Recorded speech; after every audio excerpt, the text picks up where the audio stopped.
Assalamualaikum warahmatullahi wabarakatuh. Nama saya Revina Heni Lalita. Saya dari kelas BK pada mata kuliah Thaqafah Arabiyah. Di sini saya sebagai kelompok 1 akan mencoba menjelaskan tentang komunikasi verbal yang ada dalam bahasa Arab. Sebelum saya masuk ke penjelasan, terlebih dahulu saya akan mencoba menjelaskan tentang apa itu makna dari Thaqafah Arabiyah sendiri. Thaqafah bermakna kebudayaan dan Arabiyah bermakna Arab. Maksudnya apa? Maksudnya adalah segala sesuatu yang didapatkan oleh bangsa Arab yang meliputi pengetahuan, hukum, adat istiadat, moral, dan kebiasaan-kebiasaan lainnya. Nah, kebudayaan Arab tersebut bisa kita lihat dari tingkah laku bangsa Arab. Dan yang ini menjadikan pembeda antara masyarakat Arab dengan masyarakat lainnya. Sekarang kita akan masuk terhadap penjelasan. Studi yang berkaitan dengan bahasa Arab itu terutama meliputi 3 hal. Yang pertama itu bentuk bahasa, yang kemudian kedua itu alih kode, dan yang terakhir ada gaya komunikatif. Nah, bentuk bahasa. Bentuk bahasa Arab itu yang kita ketahui dibagi menjadi 2 ya. Yang pertama itu klasik, yang kedua itu fusha.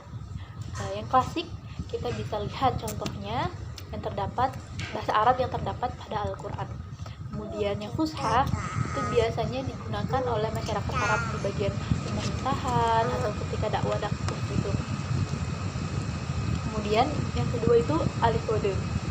Penutur bahasa Arab tidak hanya beralih di antara berbagai bentuk bahasa Arab, jadi bukan hanya dari bahasa Arab asli, tapi juga ada alih kode, jadi dari bahasa Prancis ke bahasa Arab atau bahasa Inggris ke bahasa Arab. Nah, bahasa yang dibawa selama penduduk kolonial ini. Kemudian yang ketiga itu ada komunikasi verbal. Kemudian penelitian menunjukkan bahwa penutur asli bahasa Arab memiliki fitur umum gaya komunikasi yang mungkin bertentangan dengan gaya penutur bahasa lain. Yang pertama itu pengulangan. John Steinkoch mengemukakan bahwa pengulangan ciri utama wacana Arab terjadi pada tingkat fonologis, morfologis, dan leksikal. Jadi umumnya itu orang Arab itu melakukan pengulangan ketika berbicara. Kemudian yang kedua, komunikasi tidak langsung. Jadi bangsa Arab juga kan komunikasi dibagi menjadi 2. Ada komunikasi langsung dan komunikasi tidak langsung. Komunikasi langsung itu biasanya dilakukan oleh rumpun Eropa, yaitu melakukan komunikasi dengan langsung kayak gitu, dengan terus terang dan tidak bertele-tele. Sedangkan orang Arab itu biasanya menggunakan bahasa basi gitu dengan tidak langsung. Kemudian yang C ada elaborasi.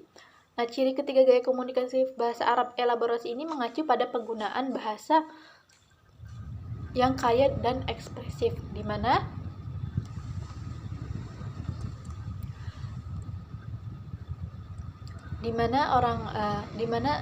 seorang Amerika Utara dapat mengekspresikan sebuah ide dalam 10 kata secara memadai. Penutur bahasa Arab biasanya akan menggunakan 100 kata kayak gitu. Itu kata Samovar dan Porter. Kemudian yang D itu gaya percakapan. Saat bercakap-cakap satu sama lain, orang Saudi umumnya berusaha untuk menjaga keharmonisan kelompok dengan menghindari perhatian individu atau memilih orang tertentu. Sudah umum bagi orang Saudi untuk berbicara dari satu subjek ke subjek lain saat bercakap-cakap, membutuhkan waktu yang lama. Jadi kayak gitu. Jadi orang Arab itu banyak bertele-telenya gitu. Kemudian yang E itu ada hierarki. Pola komunikasi orang dapat berbeda tergantung pada konteksnya. Secara umum, saat berbicara dalam lingkungan bisnis atau dengan seorang yang lebih akrab dengan orang tersebut adalah umumnya untuk berbicara dengan cara yang lebih langsung. Namun orang cenderung sangat tidak langsung dan menghormati senior mereka seperti orang yang lebih tua atau profesional. Kemudian yang F itu ada permintaan. Jika minta sesuatu, orang Saudi itu biasanya melakukan dengan kemampuan mereka akan sering jawab. Misalnya kita meminta bantuan kepada orang Arab Saudi, kemudian mereka sering jawab, saya akan melihat apa yang saya lakukan kayak gitu. Nah, itu maksudnya itu mungkin gitu, ada sesuatu untuk yang itu. Kemudian volume.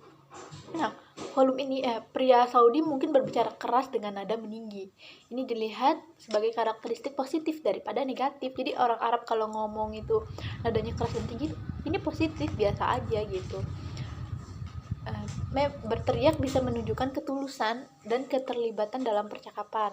Tidak harus kemarahan atau permusuhan. Sedangkan wanita Saudi itu diharapkan lebih pendiam kayak gitu. Kemudian humor.